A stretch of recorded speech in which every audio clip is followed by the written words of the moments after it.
Here we go. I'm gonna make a video today.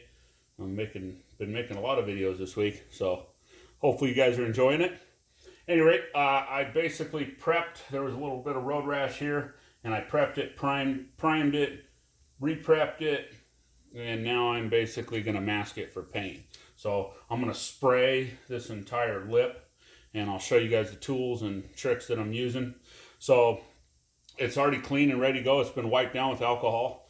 I'm going to use 2-inch tape. This is basically, I believe this is American. Yep, it's American. And maybe some 1.5 and some 3/4. This particular tape is what they call real high adhesion tape.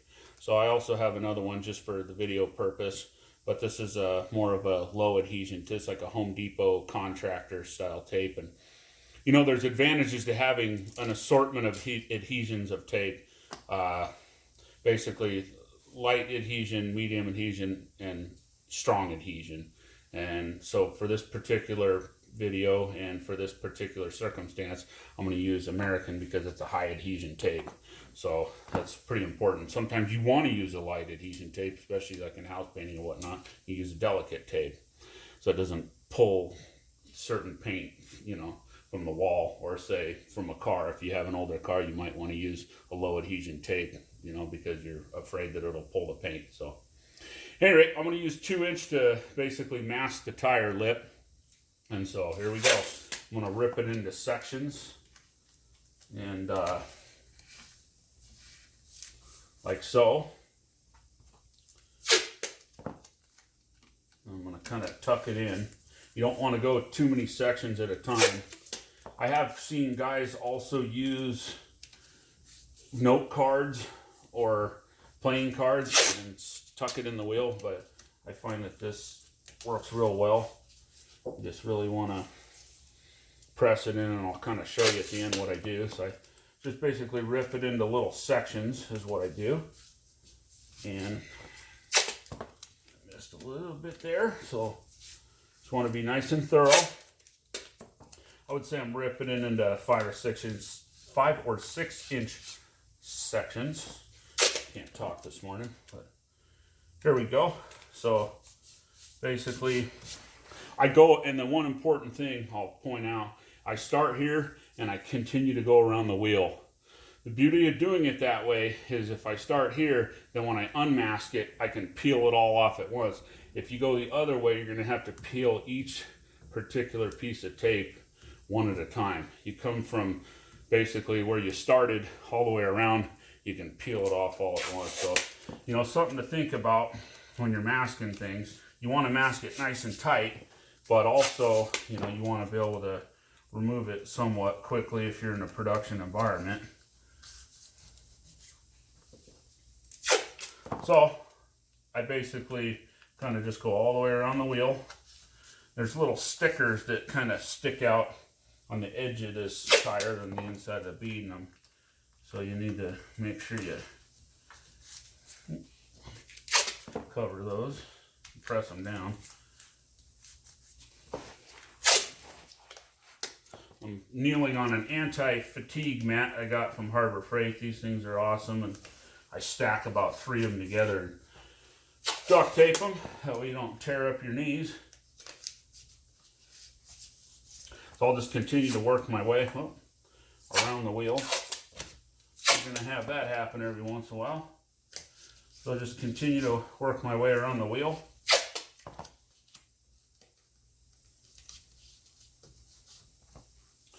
Basically, I have the car also outlined in plastic. So I could mask the plastic directly to the wheel, or I could basically outline it in paper and tuck the plastic behind it, or tape the plastic to the paper. But I think in this particular video, especially I want to protect the floor here, I'm going to use paper. So I don't necessarily want to get my epoxy floor, I don't want to get paint on it. I have a buddy named Steve who did my epoxy floor. Steve B. Hunan does all the epoxy floors for Lockheed Martin, so he's awesome. So did a beautiful job on my floor. So at any rate, you want to take Next step is I have what they call an Olfa blade. If you guys have ever seen these are awesome little razor knives. And you basically can snap these little points off. I don't know if you can see that. It's basically segmented. So you can snap off each little section like a 1/4 inch at a time, so they're always sharp. But I'm going to take it and pull the blade all the way down, and I'm going to kind of make sure that I'm going to run it around the edge of the tape, make sure it's pressed down nicely and that it's not touching the wheel, because I don't want to glue the tape to the wheel when I paint it. I noticed one spot that I need to put a little bit of tape there. So take the edge of my knife and run it down. Everything looks beautiful. So next step is I'm going to mask the inside. And here's basically another trick here. I'll take the 2 inches well, but I could even use 1.5 inches or whatever. So all depends on what you want to do. You use 3/4, but I'm going to take the 2 inch and I'm going to hard line it right basically about a 1/4 inch roughly, maybe 3/8 of an inch in, because the next product I'll show you guys is an old school product, but it's quite the tremendous product. So I'm just gonna rip this off like this. So the reason I'm masking it this way is because I'm going to use this next product, and I'll show you guys, and I'll be able to manipulate it because I hard line behind it. So I can, if I need to adjust it while I'm spraying it, I can, or rip it off and put a new piece. But basically I'll mask it like so.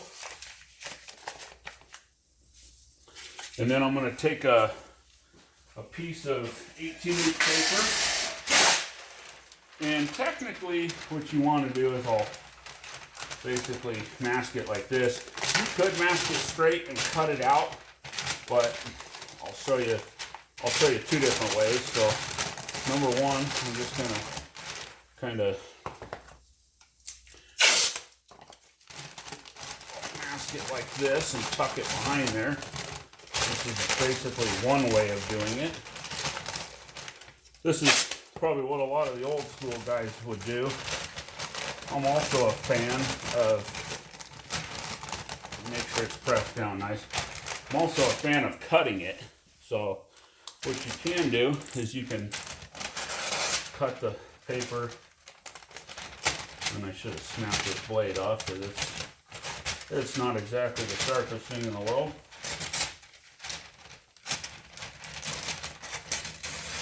But if your razor knife's nice and sharp, which apparently this one isn't, it cuts a little bit better. So that's how a lot of guys do it. They'll cut it. The one beauty of doing it that way is it basically makes sure that your paper's flatter. It doesn't bunch up as much.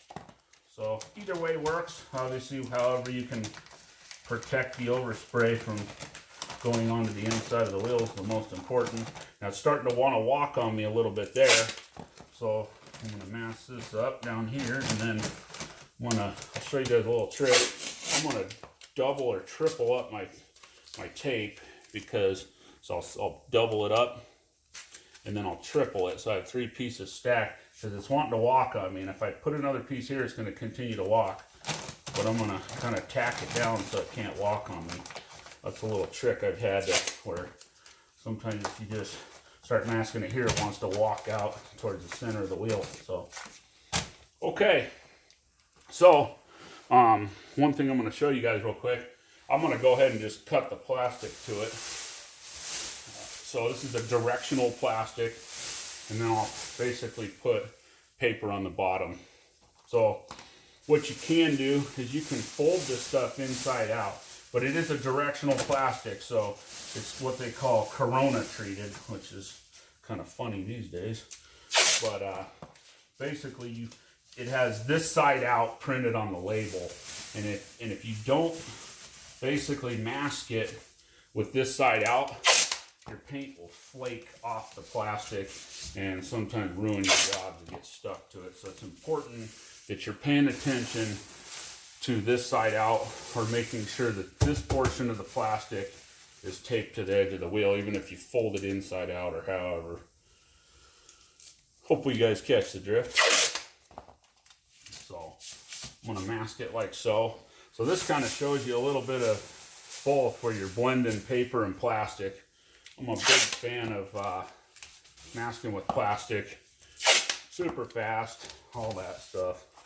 So, all right, so I'm gonna tear a piece of paper here. I'm gonna basically mask out, move my mat, and I'm gonna tear a piece of 18-inch paper.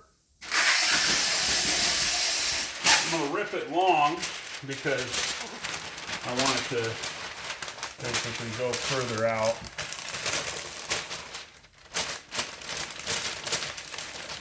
And the ultimate idea when you're masking stuff, one thing I should cover is you want to make sure it's nice and flat. The smoother and the tighter and the flatter you mask things, the better. And basically, when you go to paint it, the tighter it is, the less dirt can come out. Once again, double up my tape, cover that little spot right there. Give it one more just to be sure. Okay, so this is a little trick where I'm just going to spot the lip of this, well, the whole lip of this wheel. So next product I use is definitely an old school product, and it's foam. So most guys back in the day when I first started, they used to use foam, and it's sticky right here, and the beauty is you can manipulate it. So the new school way to do it is, and I'll show you here, they have these machines called the Ho-Star masking machine, and you basically, but the old school guys would fold 3/4 inch tape, and you want to fold basically about maybe 1/8 to 1/4. So you fold it like that, and then you just roll it along your pant leg, like so. And you hold the roll like this. This is how the old school guys used to do it. So basically what you're left with is you have, it's sticky right here, and then the edge is folded over. So that way, this is called a false edge masking or feather edge masking tape. This is pretty sweet because you can use this to roll body lines, and just creates a nice soft edge. So I could mask it here like this if I wanted, and mask it right in that groove, and then I can spray my base, and if I want to adjust it for, clear coat and whatnot, I can. Or the other route I can go is I can use foam. So basically I'll have to mask it this way. So I can use the foam, which, like I said, I have this and I've had it for a while, so I might as well use it. But we're gonna go ahead and use the foam in this video. And it'll give me a nice soft, real soft edge. So you'll want to tuck it in. And like I said, the reason mainly that I mask it and I hardline back here, see back here where I hardline it, is now if for some reason I need to adjust the foam, or I want to tear it off and put a new piece in, I can. If I put either my foam down first or my feather edge masking first, then I can't manipulate it and adjust it at all. So this is the beauty of doing it in reverse. There might be certain circumstances where you'd like to mask it the other way and tuck it underneath the tape, but so I'll just mask it kind of like that. I could trim it there, but matter of fact, I don't like how it's laying against that lip. I'm going to change it a little bit.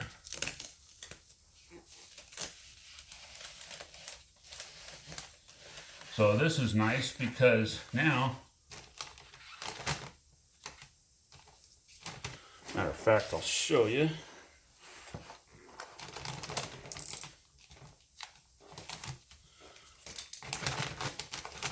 cut that nice.